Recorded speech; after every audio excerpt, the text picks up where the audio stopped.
Au départ, il y eut la pierre, matière originelle, que l'homme dut apprendre à tailler, à façonner, à sculpter, pour en faire des figures de légende et des constructions historiques. L'un de ces hommes, qui a appris à maîtriser le granit et le marbre, est installé à Ambert depuis 20 ans. Il s'agit de Thierry Métria, tailleur et sculpteur de pierre, qui nous fait partager sa passion dans ce reportage.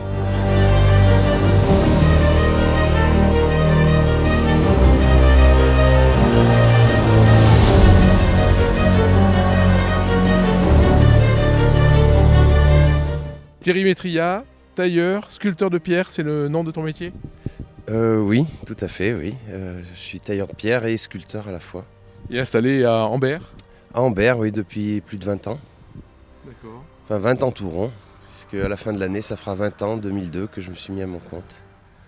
Alors on va parler de ta formation, parce qu'on ne devient pas tailleur de pierre comme ça par hasard, ça s'est passé comment ? Quand on se retourne et qu'on refait tout le parcours, on s'aperçoit que c'est une succession de choses que je n'aurais pas pu prévoir à l'avance.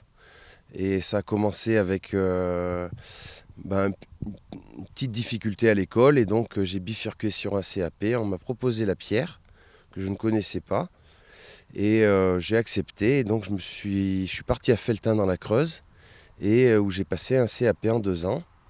Et ça a été le début de mon aventure dans la pierre. Oui, ça c'est une école qui est très connue dans ce milieu-là, hein. C'est là où on apprend ces métiers de la pierre, de la taille de pierre. Oui, les maçons de la Creuse sont renommés à Paris, et ont créé cette école du bâtiment qui est assez formidable, et où j'ai appris. C'était vraiment pour moi l'une des meilleures écoles en France, tout à fait. Ce premier contact avec la pierre, ça a été parlant pour toi ? Tu t'es dit oui, c'est ça ma voie ? Alors, il faut dire que la pierre est quand même un objet de fascination pour beaucoup de gens. Donc, il a une attraction assez forte. Donc, il exerce une fascination sur les gens. De là à dire que sur le moment, je souhaitais en faire mon métier, je ne dirais pas forcément. Mais en tous les cas, il a un pouvoir d'attraction, tant la matière que le résultat, et les applications qu'on en fait sont assez fascinantes. Donc c'est quelque chose qui vous tire un petit peu quand même dès le départ, quoi. Et puis après Felletin, il y a eu une formation que tu as poursuivie en Italie cette fois-ci ? Oui, alors je suis passé par plusieurs étapes. Déjà, quand on sort de l'école, on n'a pas d'outils à soi. Il faut trouver du travail, et donc Ambert, c'était pas forcément évident. Donc il faut se projeter dans l'avenir et dire je veux en faire mon métier. Donc maintenant, il faut que je parte et que je trouve des entreprises. Ce que j'ai fait, et j'ai rencontré un homme chez qui j'ai travaillé, qui m'a parlé de l'Italie, et qui me parlait de Pietrasanta, qui est une ville à côté de Carrare, la Pierre Sainte. Et tout ce massif de Toscane est rempli de marbre blanc. Et donc j'ai décidé à un certain âge, après avoir fait quelques expériences en entreprise, de parfaire mon parcours. Et j'ai souhaité un petit peu... je suis allé un peu au hasard en Italie, en espérant trouver du travail éventuellement. Chose qui n'est pas arrivée. Et j'ai rencontré... Parce qu'il y avait beaucoup de gens qui maîtrisaient ce métier là-bas, et ils vivent tous de la pierre. Et donc j'ai rencontré un Français qui m'a parlé des Beaux-Arts. Donc je suis rentré en France et j'ai cherché une bourse d'études que la SEMA, Société d'encouragement au métier d'art, a bien voulu m'accorder en me parrainant dans mon projet. Et donc je suis reparti en Italie, et faute de trouver du travail, j'ai décidé de rentrer aux Beaux-Arts. Et donc à 25 ans, de reprendre les études et d'apprendre toute la sculpture. Et alors là, quand on est en Italie, à Carrare en plus, c'est l'endroit idéal pour apprendre la sculpture à l'italienne. Ça a été un gros plus pour toi ? Oui, c'est un lieu où déjà on a la matière première, et quelle matière première, puisque c'est celle qu'on se sert depuis l'Antiquité pour faire la belle sculpture, en raison de ses qualités, en raison des qualités de ce marbre. Et donc j'ai pu rencontrer beaucoup d'artistes, apprendre beaucoup de choses avec l'école. Et je louais un petit atelier pour travailler de mon côté en dehors des heures d'école. Et j'ai eu l'occasion de côtoyer, de discuter technique, et de parler avec des gens qui venaient du monde entier. Le monde entier est à Carrare. Aujourd'hui, ça a un petit peu perdu de son rayonnement à cause malheureusement, tout le travail a été récupéré par les pays étrangers à bas coût. Et donc, vendant leurs matières premières, ils se sont fait piquer un petit peu toute la main-d'œuvre, les réalisations qu'on pouvait faire. Mais ça reste pour beaucoup de gens l'endroit où il faut être.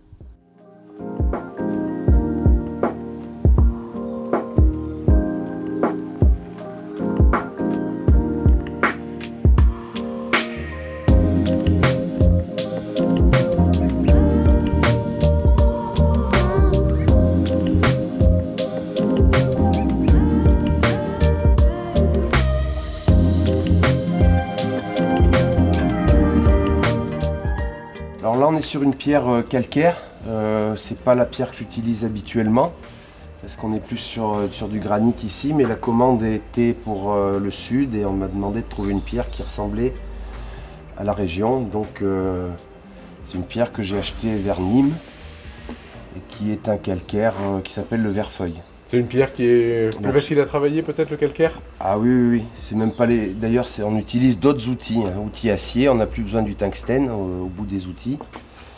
Et on utilise même des ciseaux qui ressemblent à ceux aux ciseaux à bois.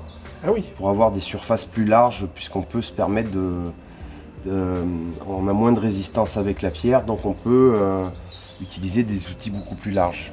Et c'est souvent des outils acier qui ressemblent à des ciseaux de menuisier, sauf qu'ils n'ont pas un pan coupé, mais ils sont taillés en pointe avec un angle de chaque côté égal. Je donne le brochage.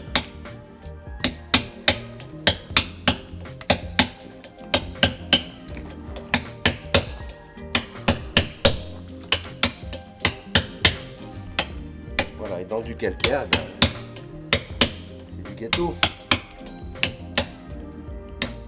On va doucement. Voilà, on dégage tranquillement. Ça peut être par petites touches, voilà. Pas besoin de. Même avec le granit, il faut être délicat. Voilà, je protège bien mon arête et maintenant je peux rentrer dedans beaucoup plus fort.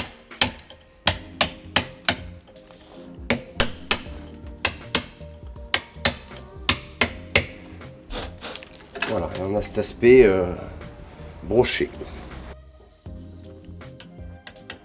Et du coup, le calcaire, c'est une pierre qui permet de faire plus de détails plus fins, peut-être, que du granit? Oui, on peut aller beaucoup plus loin, plus facilement et plus vite. D'accord. On a moins de contraintes. On peut finir à la râpe, on peut faire des petits détails après, un peu comme un menuisier. Il s'appuierait avec son ciseau pour finir des choses. Là, on parle de la sculpture peut-être, mais on peut venir travailler un petit peu comme ça pour faire quelques finitions. Voilà. Donc, bon, c'est pas ma pierre préférée parce que dans le temps, elle résiste mal. Au moins pour la région, parce que dans le sud, on voit qu'elle se comporte bien, il y a moins de gelée. Mais c'est pas qu'elle est moins noble, mais elle a ce désavantage, comme dans les châteaux de la Loire, d'avoir besoin d'un entretien permanent. Et oui, pour les intempéries, pour... C'est un petit peu ce qui est dommage. Mais sinon, on peut faire très belles choses, ça c'est sûr.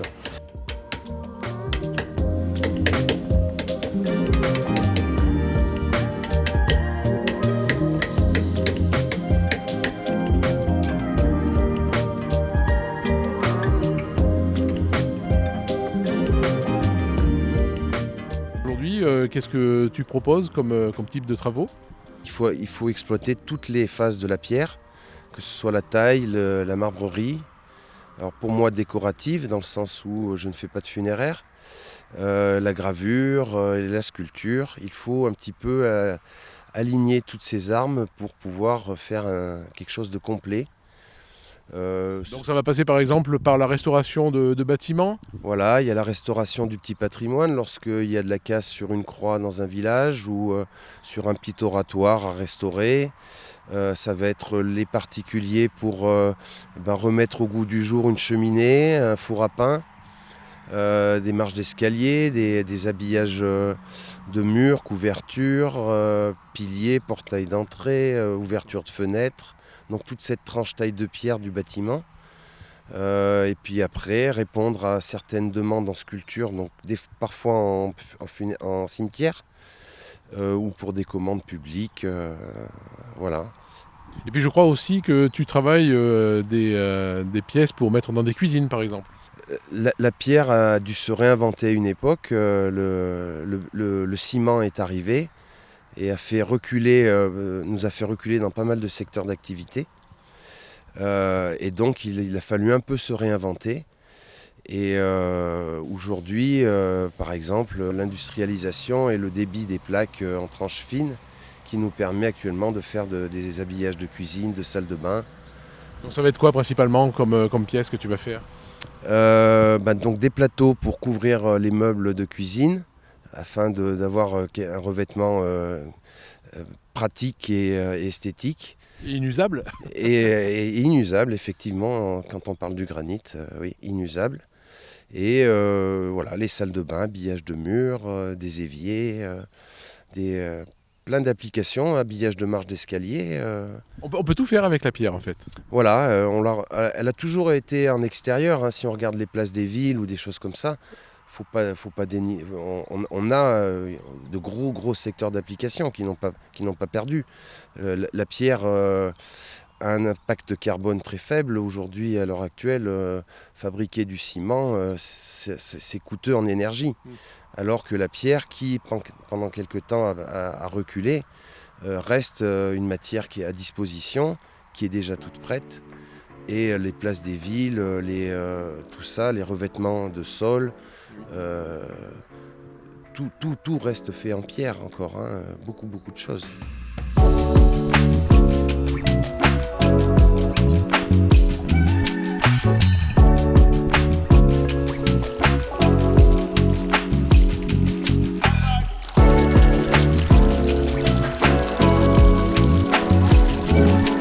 Alors il y a un aspect aussi historique important avec la pierre. On est par exemple devant le dolmen de Boissière ici, devant des pierres brutes. En fait la pierre c'est la première matière de notre planète. La première matière et je dirais, après y avoir réfléchi, professionnellement je pense que la pierre est l'un des plus vieux métiers du monde. Là nous n'avons pas d'aspect de taille mais nous avons l'image de ce que la pierre a de fascinant, c'est cette éternité. Et donc, effectivement... Alors toi qui es spécialiste, qui est passionné par la pierre, quand tu vois un monument comme celui-ci, ça t'inspire quoi? Parce qu'on se demande toujours comment ils ont fait pour monter une pierre aussi lourde. Bah oui, on est tous un petit peu sidérés des efforts qu'ils ont fournis pour trimballer cette pierre, dont ces ous. Et il n'y en a pas qu'une, il y en a 4, et monter tout ça. Aujourd'hui, fabriquer leur corde, puisqu'ils n'avaient pas de moyens non plus pour la traîner, il fallait encore faire des lianes, utiliser du cuir ou je ne sais quoi. Donc c'est assez impressionnant et fascinant de voir le travail fourni par ces hommes pour... Et alors ça, quelque part, ça rejoint aussi une autre de tes passions, c'est l'histoire. Oui, j'aurais aimé... tout ça m'amène à... Moi qui suis tailleur de pierre, à considérer ces monuments d'un autre œil, mais aussi étant passionné d'histoire et d'archéologie ou de l'histoire tout court, hein, qui va de l'Antiquité au monde moderne. Quand je suis devant un monument ou devant une revue ou un reportage qui parle de l'Égypte ou du monde Inca et de la manière dont ils ont construit tous ces monuments, mon œil, je regarde tout ça d'un autre œil et je perçois les techniques et tout du moins me pose beaucoup de questions par rapport à toutes ces choses qu'ils ont fait. Et toi, à ton tour, est-ce que quand tu travailles la pierre, tu as l'impression de travailler pour l'histoire, pour l'éternité, de faire des pièces qui vont rester? Oui, effectivement, hein, c'est quelque chose qui est toujours présent dans la tête du tailleur de pierre, ou du sculpteur, c'est que c'est quelque chose qui va rester dans le temps. On en a la conviction et la preuve. Et donc on fait acte de traces. On sait toujours que ça va rester. Tu travailles à la commande, bien sûr, pour des clients, et puis il t'arrive aussi de faire des collaborations avec des artistes. Ça arrive du coup, puisque voilà, le métier, je suis à mon compte depuis 20 ans, des relations se sont nouées avec certaines personnes et il arrive qu'on me demande des chantiers un petit peu plus intéressants et qui sont dans l'art contemporain d'aujourd'hui. Ça peut être des choses simples, la pierre parle souvent d'elle-même, mais je réponds certaines fois à des demandes d'artistes. Et nous avons donc l'occasion d'aller exposer ça dans des musées, et des fois pour des choses éphémères, mais travailler dans ce monde-là est une chose supplémentaire qui est très intéressante. La taille de pierre, la sculpture de la pierre, c'est un métier vieux comme le monde, un des premiers métiers. On t'a transmis ce savoir, on te l'a donné. Est-ce que toi, à ton tour, tu as cette mission de transmission? Oui, alors je le fais bien volontiers. On a l'occasion avec les écoles de faire des journées découvertes. Donc les jeunes peuvent s'approcher du métier et venir voir pour se rendre compte si ça leur plaît, voir ce qui s'y passe. Il y a aussi des jeunes qui sont en formation dans la pierre et qui souhaitent trouver des entreprises pour faire leur stage. Le travail de la pierre, c'est un travail qui est à la mode ou est-ce qu'il est intemporel, il est toujours à la mode? Oui, il le sera toujours, j'espère. On voit depuis tous ces siècles, la pierre n'a pas perdu de son lustre. Donc effectivement, elle sera toujours là. Appliquée et utilisée avec d'autres outils peut-être. L'homme, je vous dis, dans la restauration, les monuments, aura toujours sa place. Et je pense que la pierre, oui, par ses couleurs, par sa diversité et par le fait que, comme on disait, elle est à disposition de tout le monde, encore de beaux jours devant elle. Donc il y a toujours de la place pour l'art dans l'humanité et il faut continuer à créer. On va dire que l'homme a toujours voulu créer. Donc est-ce que ça sera en pierre ou autre? L'art continuera et l'homme continuera à s'exprimer, oui. Suivant une longue tradition de travail de la pierre en livradois-forez, Thierry taille toutes les pierres avec amour et passion. Allez le rencontrer dans son atelier à Ambert, il partagera avec vous les secrets de son savoir-faire.